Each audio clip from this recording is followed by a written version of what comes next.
Washington Journal. We continue. We are joined next by Heather Drevna, who is the Vice President of Communications for the Rape, Abuse, and Incest National Network, or RAINN.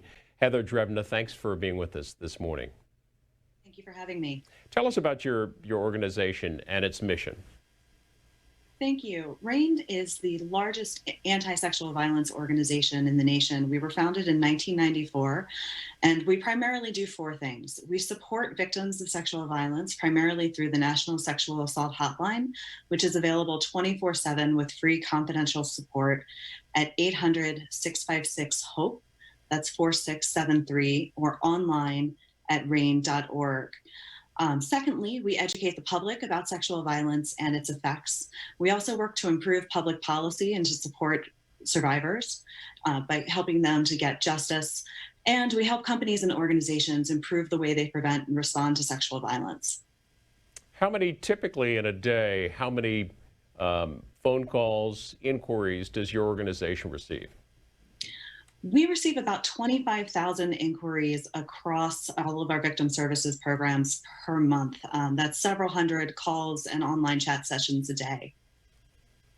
We're having you on this morning to talk about sexual abuse, but in particular, to get your thoughts and reaction to the allegation against former Vice President Joe Biden about an alleged sexual assault when he was a senator. What has been your group's position on that?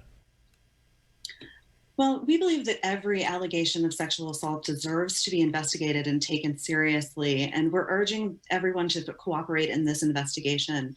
It's good that Vice President Biden has spoken out already on the investigation and is calling for the release of records, and we encourage him to continue to do so and to make himself available, as well as any staff who might be able to shed light on these allegations. And the former vice president speaking out, answering questions last Friday on Morning Joe with Mika Brzezinski. Here's part of what the former vice president had to say.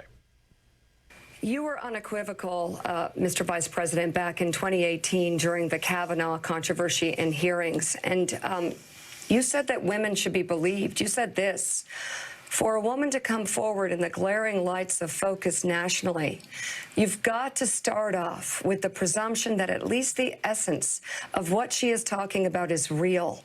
Whether or not she forgets the facts, whether or not it's been made worse or better over time.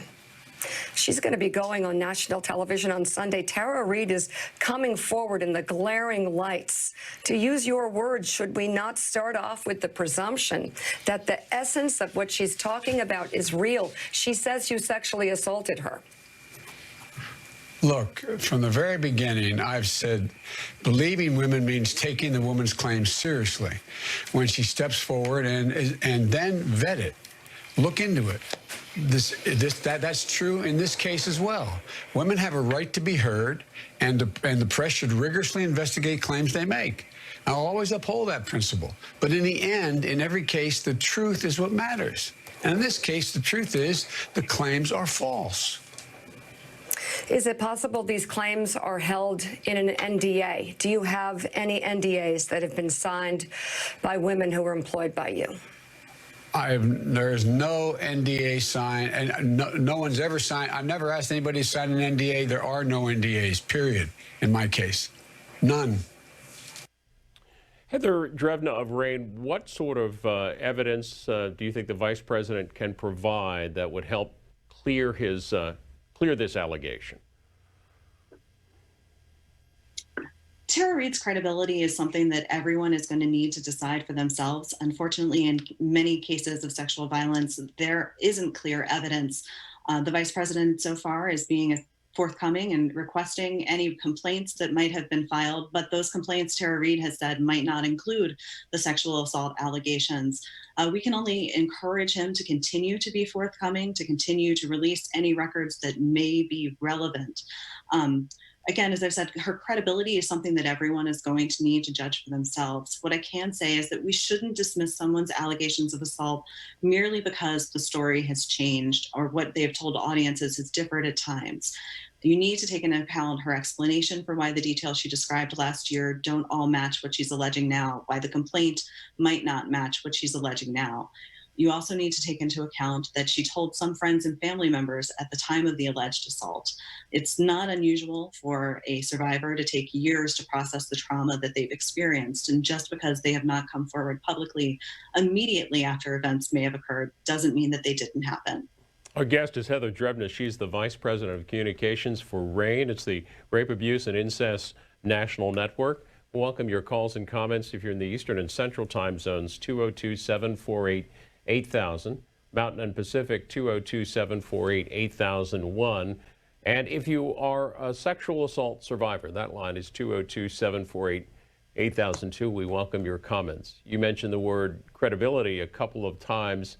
That's a difficult thing when you're up against someone who's a well-known politician, years of service in the Senate, matching your credibility as the person who alleges a sexual violation up against a powerful political figure. It is, and unfortunately, that is the situation that many people who are coming forward with allegations are facing. It's one of the reasons that many people will hold on to what's happened to them for years. The U.S. Senate, the Secretary of the Senate yesterday declined to release the information on the allegation information by Tara Reade. The Alex Bolton reporting that the Secretary of the Senate informed the former Vice President that it has, quote, no discretion to disclose the existence of former aide Tara Reade's complaint of sexual assault against the then senator, in 1993. They say Biden gave his first media interview Friday denying Tara Reade's allegation that he pushed her against a wall and sexually assaulted her in 1993 when she worked for him. Quote, on Friday, he wrote to the Secretary of the Senate, Julie Adams, asking that, quote, that you take or direct whatever steps are necessary to establish the location of the records of this office, and once they've been located, to direct a search for the alleged complaint and to make public the results of that search. But the Secretary saying that has no discretion to disclose any such information as requested for the Vice President. You think this is one of those cases where that information would be helpful? It would, but of course the Senate needs to follow the law, and if current law prevents disclosure, we'd like to see that amended so that they can release the records with the consent of the alleged complainant. Now let's hear from Richard in St. Petersburg, Florida. Richard, go ahead. Good morning. Hi. I'm given to understand or misunderstand that papers of Mr. Biden's are housed at the University of Delaware, and that furthermore he is most reluctant for any search of even that dear lady's name to be done on those papers.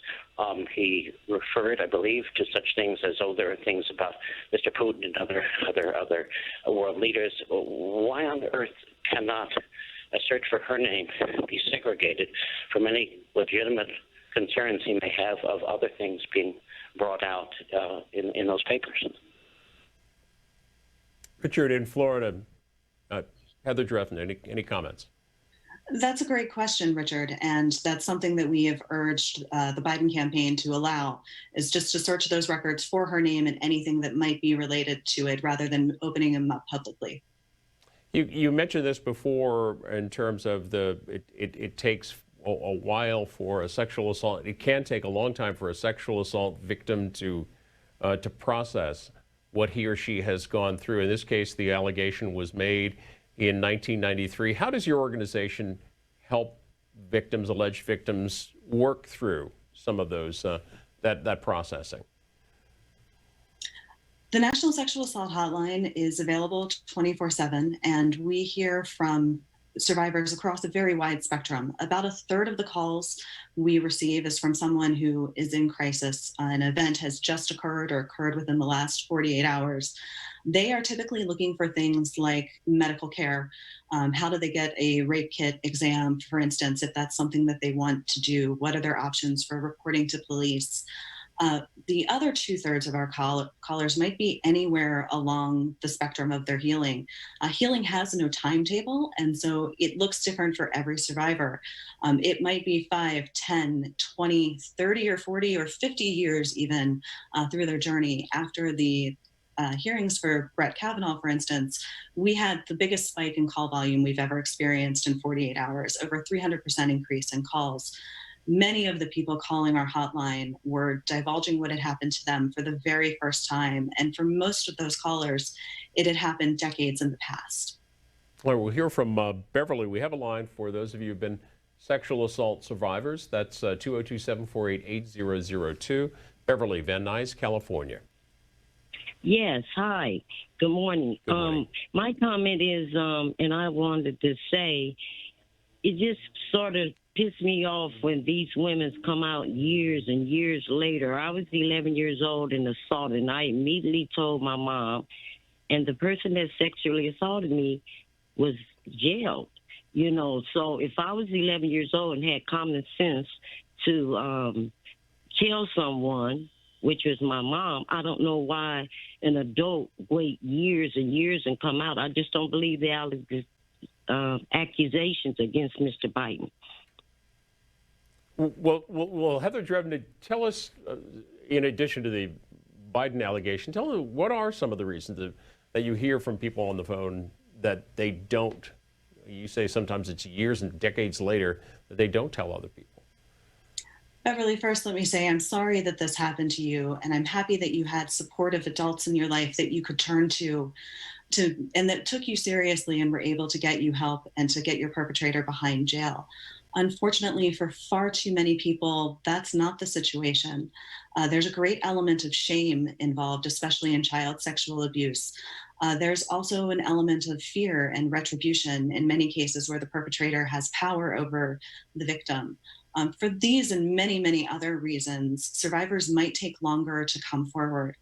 They also process trauma very differently. There have been a lot of studies of psychology of trauma looking at the way that people focus on events, how they block out different pieces of the events to help themselves cope. It can take years for them to process that trauma and feel comfortable actually talking about it. Did your organization come out with the allegations against now Justice Kavanaugh? Yes, we did. In the same instance, when Dr. Blasey Ford raised her allegations, we called for them to be thoroughly vetted and investigated, as we did with the numerous allegations that have been raised against President Trump. A tweet here says that Dr. Ford volunteered to take a polygraph test. Do you encourage that? We encourage Tara Reade to take whatever steps she feels necessary to take to support her claims. To Robert, St. Petersburg, Florida. Robert, go ahead. Good morning. Good morning. My instinct tells me that Mr. Biden did not commit this offense. And by the way, I am not a supporter of Mr. Biden, nor am I a Democrat. I not only voted for Trump, I have sent him a couple small campaign contributions. But my thinking is that Mr. Biden is a sophisticated, intelligent, thoughtful man. And men, how to say it, that are trying to get where they want to go do not approach women this crudely. They develop an interest in a woman. They develop friendships and flattery and so forth. That's why I simply don't believe that these allegations are true. I do believe that Mr. Biden, how to say it, is a man, but I just don't simply believe that he is that crude. Okay, Robert, Heather Drevna, any response? It's understandable that many people are struggling with these allegations. Again, folks are going to judge the credibility of Tara Reade's allegations and the credibility of Vice President Biden for themselves. We just ask that all the facts be out there to allow folks to make those judgments. Let's hear from Cookie in Boston, Massachusetts. Good morning. Hi. Good morning. I just got one question. Now, how come ain't nobody went after Donald Trump when Donald Trump was doing what he did to women and what he was talking about women like they was nothing? Did nobody go after him like this? So what's the problem? Well, to be clear with you, Cookie, too, we have had segments on those allegations when those happen. We'll hear from Maria in Los Angeles, California. Go ahead. Hi, good morning. I wanted to ask a question regarding the vetting process.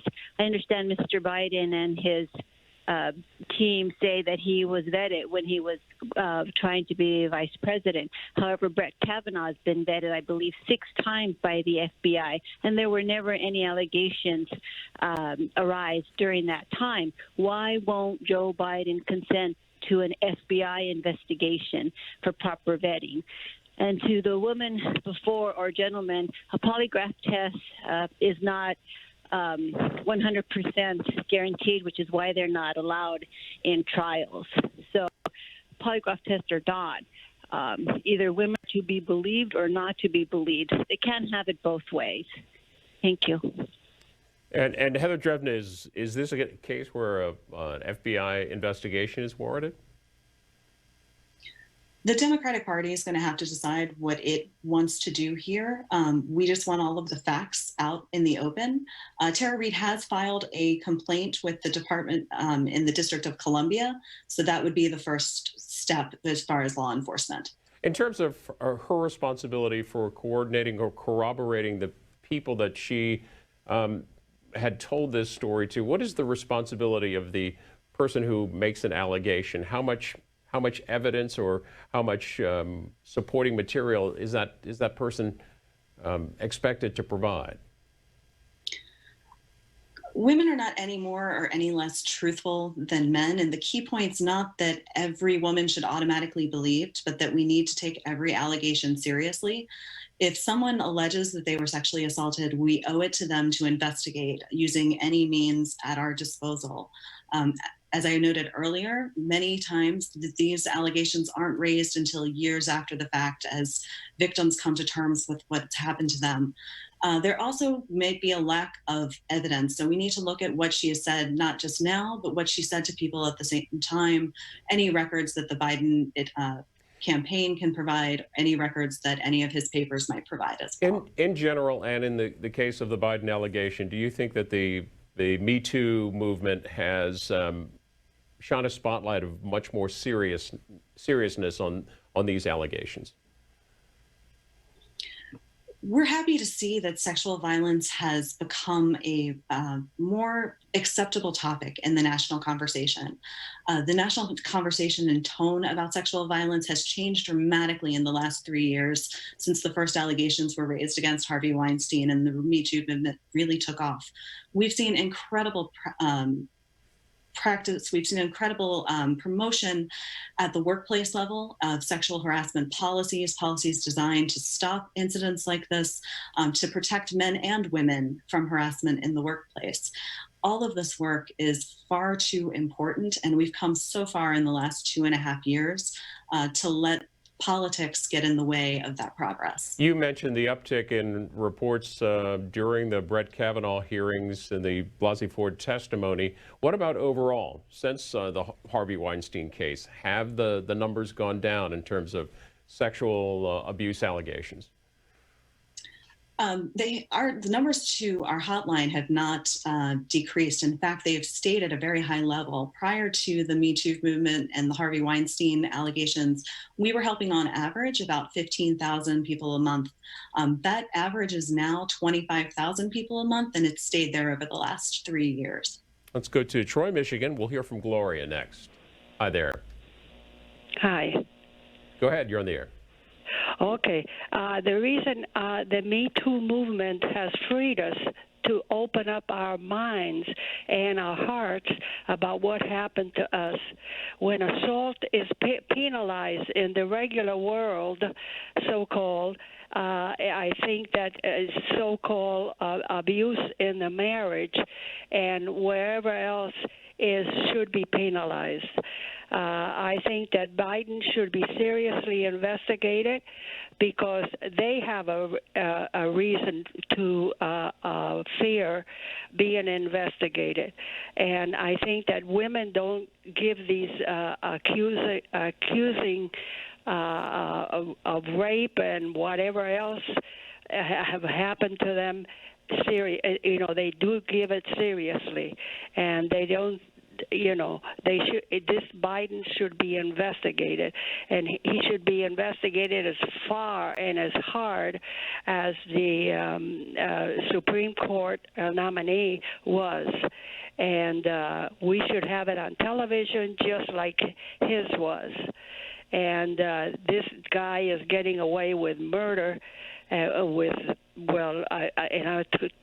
talked that symbolically. All right, Gloria in Michigan. Heather Drevna, a few minutes left, wanted to ask you about the coronavirus pandemic. The reports of domestic abuse are out there. What about in particular sexual abuse?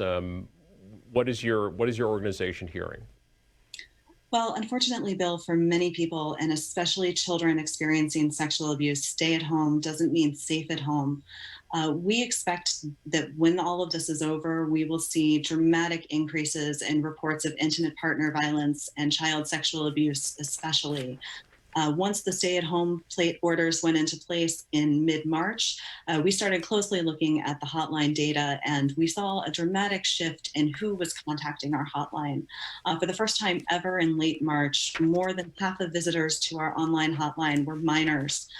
Of those minors who were talking about coronavirus and concerns, 67% identified their perpetrator as a family member, and 79% of those children said that they were living with that perpetrator. More than half of those sessions, our staff walked them through disclosure-related planning and steps that they might take to report their abuse. 4 in 10 of those sessions included discussions on how to plan for their safety and how to leave their perpetrator or avoid their perpetrator.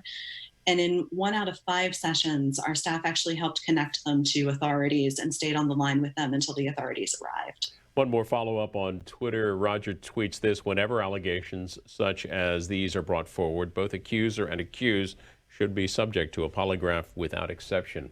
Let's go to Stephanie calling from Cherry Hill, New Jersey. Good morning. Yes, I would like to say that we have all seen ample video of Joe Biden inappropriately touching women in all kinds of ways in public. That was in public.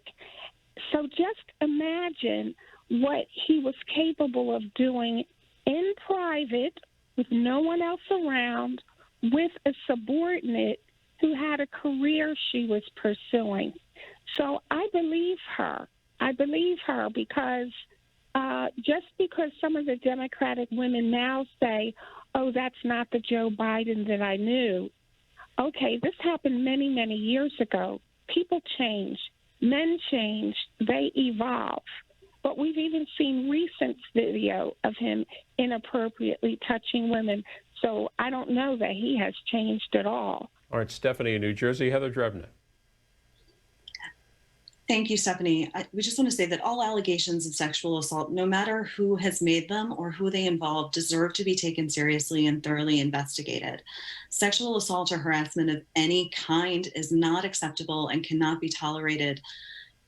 These allegations must be taken seriously, as must any other allegations. We've come too far in our understanding of this issue just to dismiss someone's allegations because the accused says they didn't happen.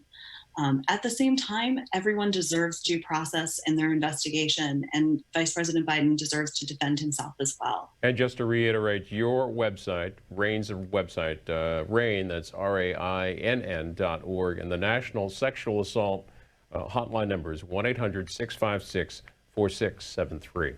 Heather Drevna, thanks for being on with us this morning. Thank you for having me. Team, subscribe for more of these type of videos.